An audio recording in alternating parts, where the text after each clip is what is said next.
নমস্কার বন্ধুরা, ঘরকন্যা টুকিটাকিতে তোমাদের সকলকে স্বাগত। তো এই দেখো, আমি সব থালাতে ফুল ফল ধূপ মোমবাতি সব কিছু সাজিয়ে নিয়েছি, আর এদিকে সিন্নিটাও রেডি করে নিয়েছি। তোমরা বুঝতেই পারছো আমি কার পুজো দিতে যাচ্ছি। হ্যাঁ, আমি গ্রহরাজ বাবার পুজো দিতে যাচ্ছি।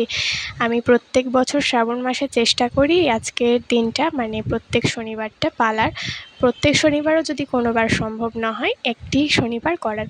তো সেই মতোই আমি এবারও চলে এসেছি পুজো দিতে। আর এই বছর আমি 3টে পুজো দিচ্ছি, 3টে শনিবার পালছি, কারণ আমি মানসিক করেছিলাম আর সেটা আমার পূর্ণ হয়েছে বাবার কৃপায়। তো পুজো দেওয়া এদিকে আমার দেখো কমপ্লিট, আর আমাদের পুজো দেওয়ার পরে আরও অনেক ভিড় হয়ে গেছিলো।